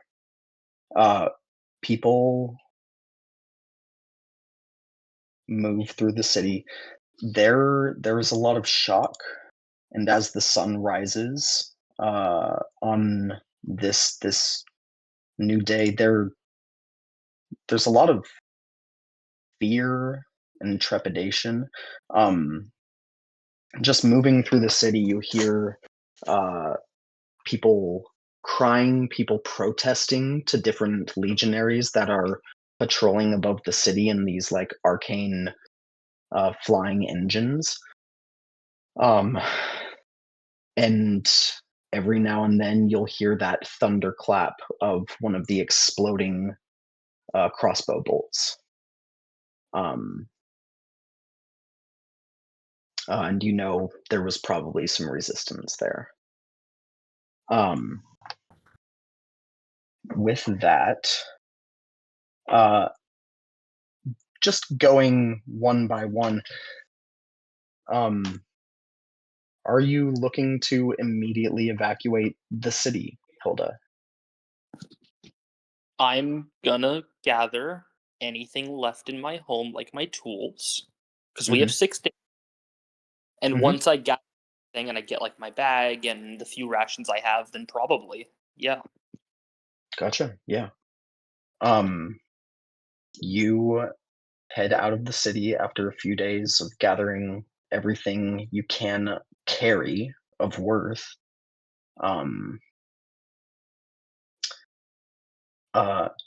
John, Yeah. how quickly are you leaving? It's a great question because I don't know what to do. Mm-hmm. I guess I ask around where there is to go. Yeah. Are you asking other like citizens, civilians, and all that? I guess I'll go up to one of these angels. They seem like they know what's going on. Yeah. You go up. He looks down at you. Kind of shoulders his crossbow, but doesn't point it at you. Good start. Yeah, he doesn't say anything Oh, to break the silence. okay. Just like a silent I Fisher mean, type thing. no, yeah. Do you ask him like where you're supposed to go? Yeah. Yeah. He goes, "Where you go is not our concern. Just don't be in the city at the sunrise of the seventh dawn." What happens at the sunrise of the seventh dawn? Evacuate the city by sunrise on the seventh day. Oh, okay. I get it. Then I'll back away from him. I don't want to get shot. Okay. Yeah. At that point, when he like reiterated it, he did point the crossbow at you. I guess I'll look around for someone that looks like they have a good, idea of or certainty on what to do. Yeah, absolutely. Looking around, you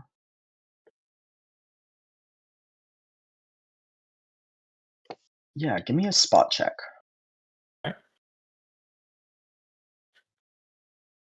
It'll be a 14. 14.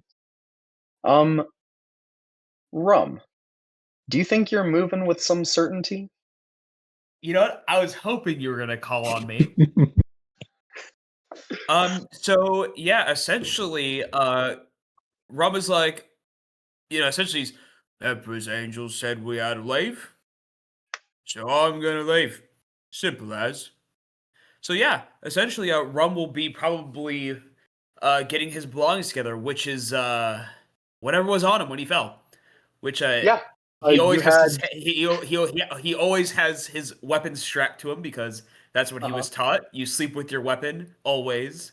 Mhm. And for a little reason why he has like his light wooden shield, even though of course I paid for it. I found a broken like light wooden door like on the floor somewhere. I just picked up the door and now it's my wooden shield. Righteous. Nice. So, yep, Rum is just gonna he's gonna probably be one of the first couple people to actually just leave because he's got nothing and he was told to leave by the the Sovereign's angels. And yeah, he'll start leaving. What he'll do is he'll help anybody who needs like laborious. That's like this rebel needs to get moved out of the way so I can get something. He's like, okay, all right, bye, I'm going. That's exactly what he's doing. Just Righteous. slowly making his way down, helping the little folk as much as he can as he is Yeah. making his way out of the city. 100%. You see, as you are kind of like, Bit as lost. Rum is passing by, John, you see this like huge fellow pick someone up, this old lady who is struggling, trying to pull this like small hand cart behind her with, a lifetime of her belongings. She stumbled and he helps her up. And he's kind of, at this point, almost leading a crowd of people out of the city. Hey, that's probably a good guy to follow. Yeah, absolutely. You kind of fall in with the crowd following this guy. Hilda, you see the strangest sight after speaking with Rum and just hearing him talk. You see him leading a small exodus of people out of the city. I mean, if I've got my things, why not? Yep, you got your things and kind of fall in line. Morgana, what is your kind of reaction to all of this happening? Given she can probably understand the underlying threat of be out of the city by the 7th day, Hmm. she's going to stay until like the last minute, pretty much helping everyone else get out. Whether that's helping people like dig up fucking shit to carry, or just helping people further down the line or where to go, she's just going to do that until Absolutely. she absolutely can't stay in the city any longer. She is aware that she has to leave, but she's going to spend so much time helping everyone else get out first before then. Yeah, absolutely.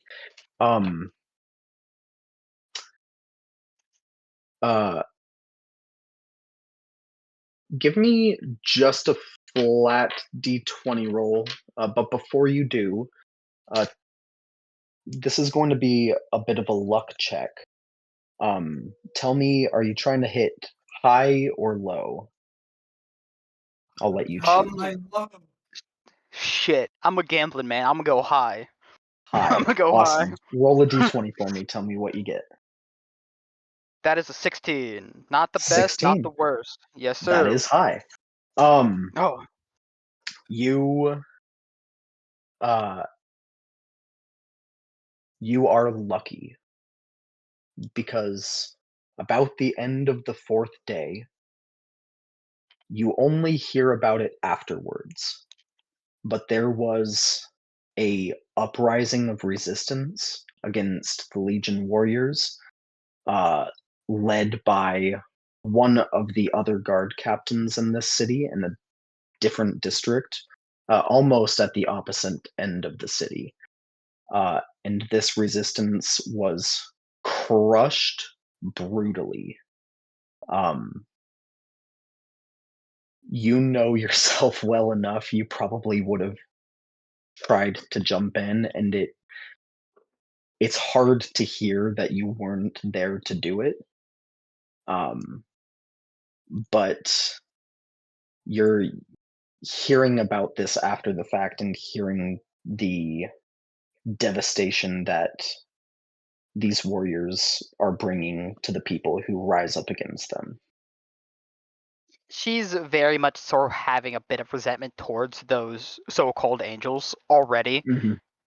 because she's seen one in person, not up close but in person. They're taller, they're bigger.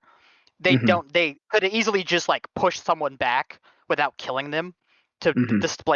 to do a display of force without hurting anyone. And hearing that they were killing people when they have the ability not to do that does not sit Mhm. well with her. But she kind of grits her Definitely. teeth, and she's aware, like, given what she has nothing right now except for pants and a shirt. She's aware she can't do anything right now, so she does what she can, which is helping everyone else out. Absolutely.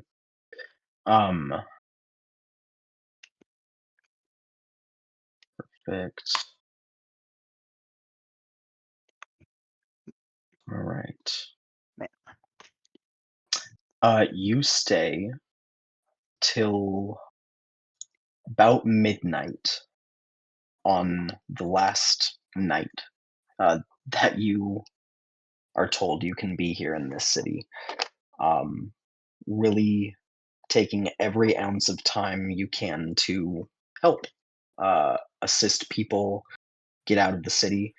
You meet a lot of good people, and there are a lot of people who you meet who let you know their whole lives are here. Um, some of them have family who died in the attempted uprising. And, you know, good, bad, or ugly, they are going to stay. And they won't be leaving everything that they have. Um, but you help those who you can. And I imagine you help convince those that you can to leave with your life and think about what comes next after. Um, at the end of kind of around midnight, when you know it's the last kind of safe period of time to leave before uh, sunrise and get enough distance between you and the city, um,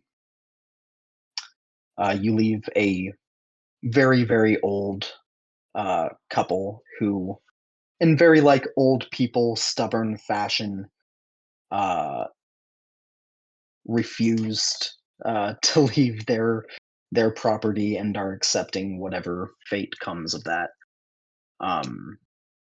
They make you some rations and thank you for helping them and trying to help them.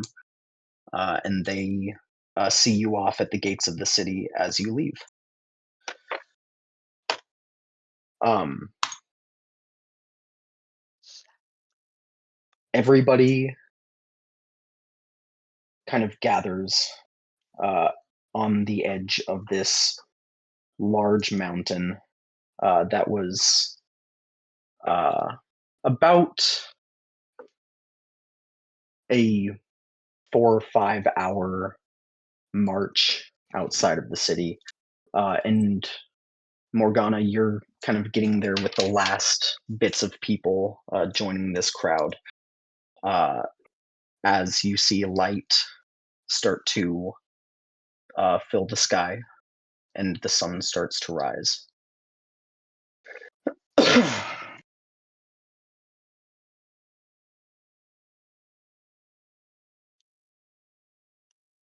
Right. The seventh day dawns, and you all raise your heads as the last of the legionaries stationed in the city uh, board their arcane engines and fly back up to this massive arc floating above the city. You see the massive skyships that kind of surround this huge arc lift higher into the sky and out of the way of this colossal ship that itself raises into the air to a point where it's almost getting difficult to see it before you see the sky rains fire, uh, and you watch a second sunrise as lances of unbelievable light spear into the city from above. And those of you who are wise look away as quickly as possible, seeing the sheer radiance and the scope of this devastation that is hitting the city.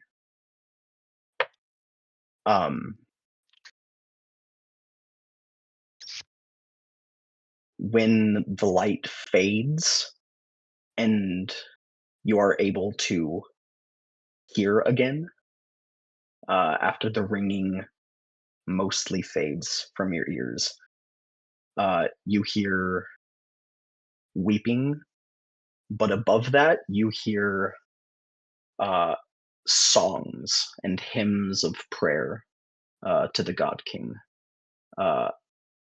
praying for mercy, praying for judgment, and praying for him to restore order to what was taken from them. Yeah, And Rum's right there. I'm in it, Yeah. singing along with him. yeah, you you know all the hymns by heart. Oh, absolutely. John, you don't. No, I don't. I'm just like, cool. What now? Yeah. Mother Aurelia Now- made sure I knew all the hymns. Yeah. You guys are gathered with a large population of this city on the side of this mountain outside what is now a crater full of ash.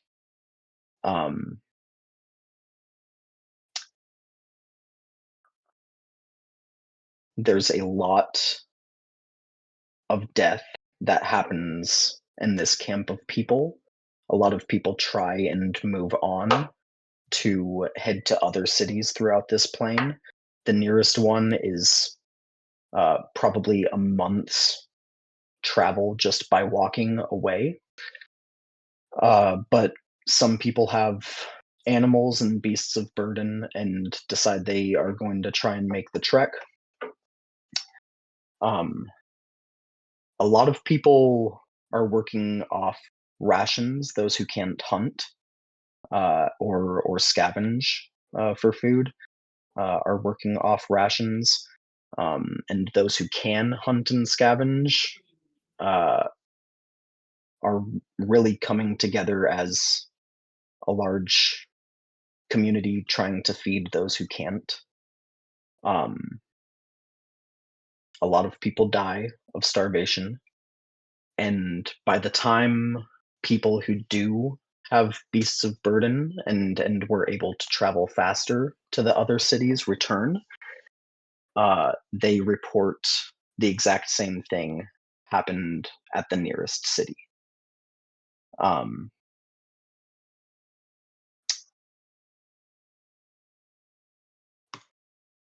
There's nowhere to go. Hearing this and having seen these floating ships in the sky just really sit in floating anchor above this, what used to be the city that you resided in.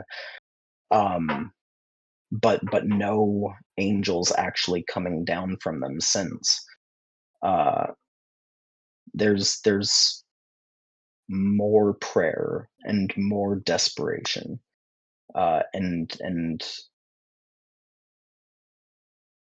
about 2 weeks after the return of these kind of first scouting parties to the nearest city, some people who were sent to scout the next nearest city return and report the same thing.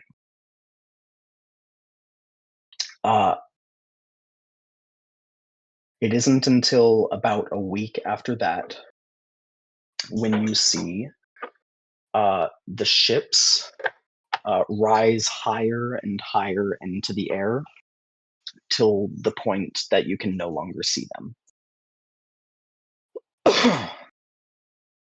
About 6 hours later, that same day, you see new ships, equally as massive, but painted with dark gray heraldry rather than the cobalt blue,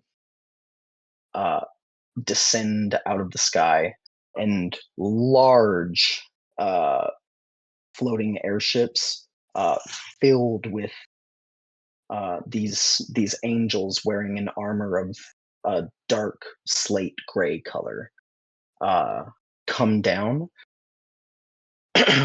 from this massive arc and gather in the remnants of this city.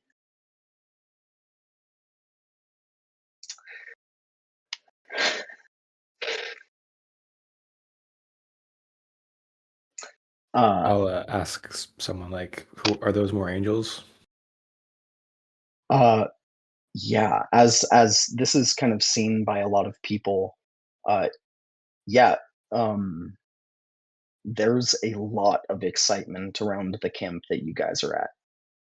And someone says, yes, these are the angels that first found us here on this split portion of Mount Celestia. These are the angels that introduced us to the light of the God King. They've come to save us. The Eternal has heard our prayers. We never got that distress call, did we? None of you were around the leaders of Yeah, of course. the city or this split portion of the plane in general. So Mhm. you wouldn't know I wouldn't how know what or how. what Yeah. that distress call was like sent out. Gotcha.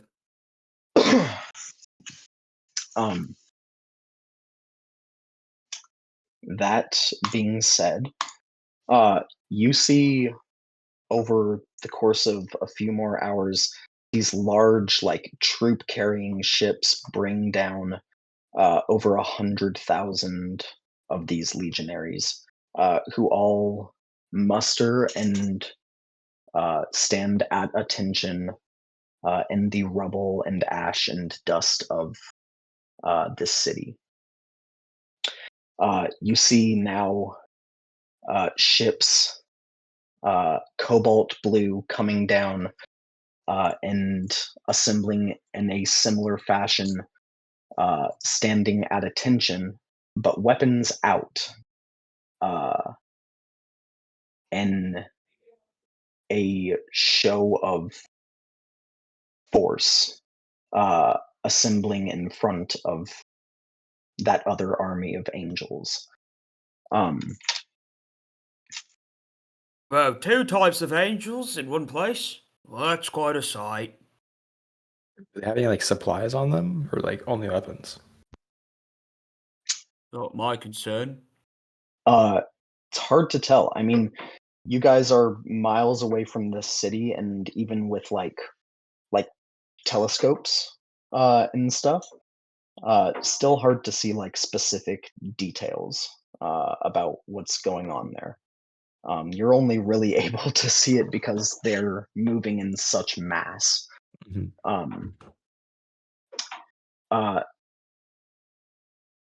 This face-off kind of begins as you see a ship comes down from the slate gray arc that is just incredibly decorated, covered in different arcane runes that seem to be in like a beautiful text scrawling all over the outside of this ship. And you see a figure taller even than Rum, and magnitudes just more of a presence. This huge humanoid looking figure, covered in golden tattoos, steps out of this ship, and you see a bright flash of light as a teleport spell goes off, and a similarly huge figure standing with some angels that you would assume would be his honor guard, but this one wearing cobalt blue armor appears in front of this massive figure.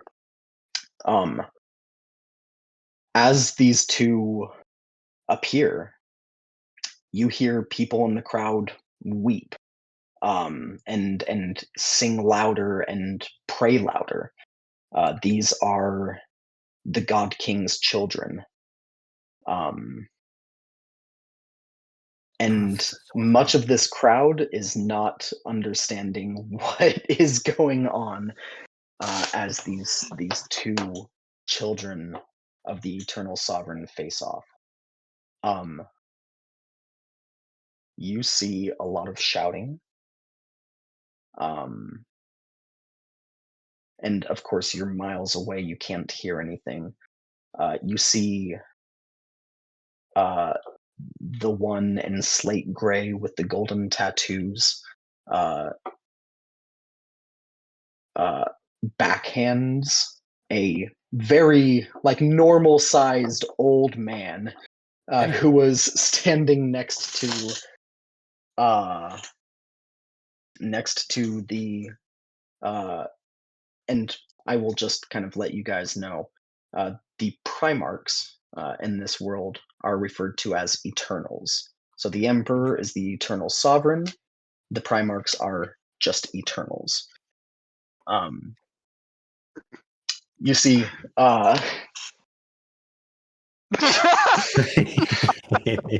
how dare you? That's gross. I can't believe you would do that. Good movie, yeah. No, but yeah, you see, he backhands this old, advisor-looking man, who was standing next to the other Eternal wearing cobalt blue. Flings him probably 25, 30 feet away with this backhand, where he goes skidding, and somehow this old guy starts to climb to his feet after a blow like that. I'm amazed You see, and appalled. yeah, a little more shouting, and a flash of golden light almost as bright as the one that destroyed the city. And John Doe, you immediately feel horrified and shocked and disgusted. This golden light feels very familiar in a way that scares you. Which one did that? A figure wearing golden armor who is now standing in between these two shouting Eternals looks very much like who that statue in the center of the city was fashioned over. So maybe the Eternal Sovereign.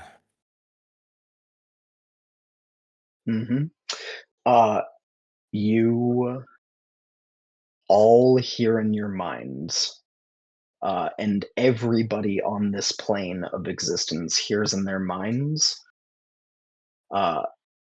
a voice that sounds older than time and that carries no warmth in it, demand kneel. And everybody around the entire plane, no saving throw allowed, is forced to kneel. Many of them not understanding what's happening. You see the only ones left standing at this point, as you kind of raise your heads in this kneeling position, are the angels in blue armor.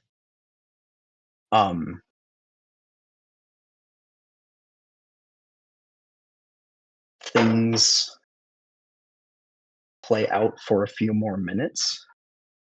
Again, not able to hear anything else of what's going on there. At which point, that bright flash of golden light happens again, and the Eternal Sovereign is gone. And you see the warriors in blue all board ships, head back up to their arc, and fly away. The warriors in slate gray armor, still being forced to kneel, as with the rest of you, are unable to stand until the last of those ships reaches the arc. At which point you see them start to get up shakily. That large eternal figure that is left there speaks to his army of around, again, 100,000 of these angels in slate gray armor, and they start to move back up into the sky. And we're going to move through time just a little bit longer, about a month. About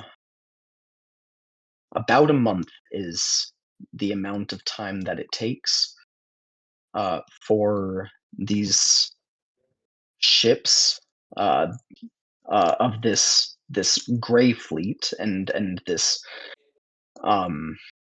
really savior fleet of angels to take as many people as their ships can hold from these camps, and that would be including the four of you, or well, five, with Caleb.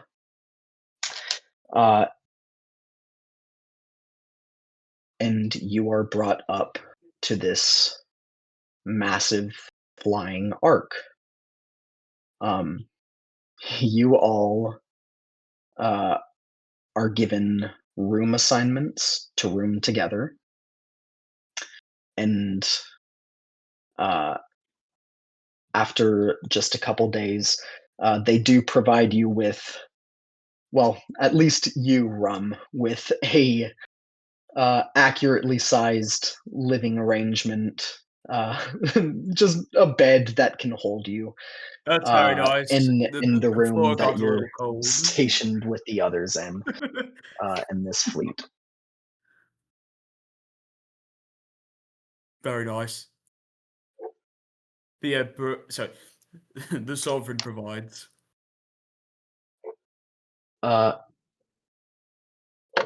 Yeah, and I think that's where we're going to end our little session 0 prologue. You have no idea